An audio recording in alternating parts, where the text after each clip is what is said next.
Angkatan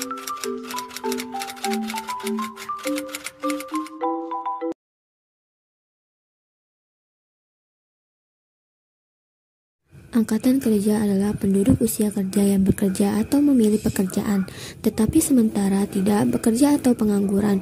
Jumlah angkatan kerja yang tinggi dapat diartikan sebagai jumlah penduduk yang aktif secara ekonomi.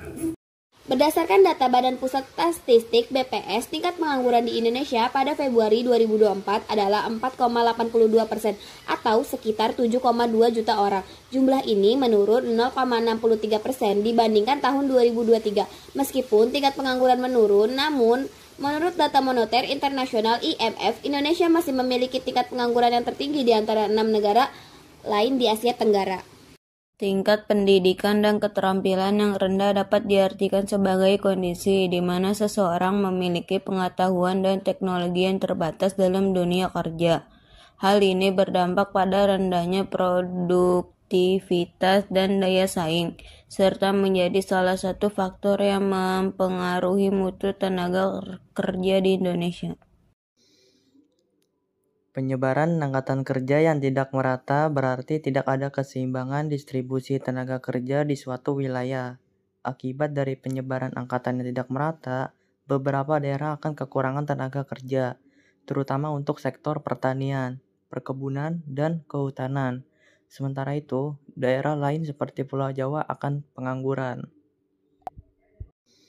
Perlindungan kesejahteraan tenaga kerja yang belum maksimal dapat diartikan sebagai kondisi di mana tenaga kerja tidak mendapatkan pelindungan yang layak, seperti upah yang rendah atau tempat kerja yang tidak layak. Kondisi ini dapat berdampak pada menurunnya motivasi pekerja, yang kemudian berimbas pada masyarakat dan lingkungan investasi.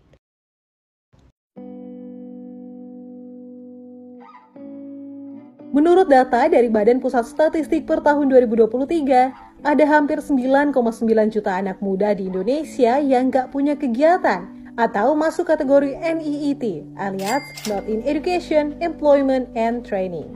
Padahal mereka masuk dalam kategori usia produktif, yakni 15-24 tahun.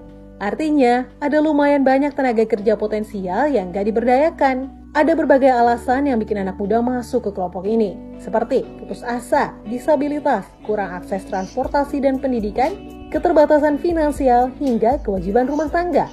Nah, faktor terakhir itu yang disinyalir membuat angka NEET pada perempuan lebih banyak dibanding laki-laki, mencapai 5,73 juta orang atau 26,5% dari total penduduk perempuan usia 15-24 tahun di Indonesia. Kalau kata BPS, pekerjaan rumah tangga dinilai menjadi penghalang perempuan muda melanjutkan sekolah atau mendapatkan keterampilan.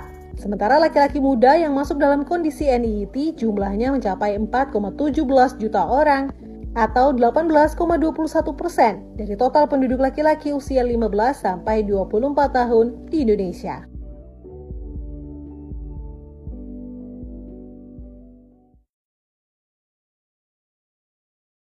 Banyaknya jumlah angkatan kerja yang tidak diimbangi dengan penciptaan kesempatan kerja baru membuat bertambahnya jumlah pengangguran.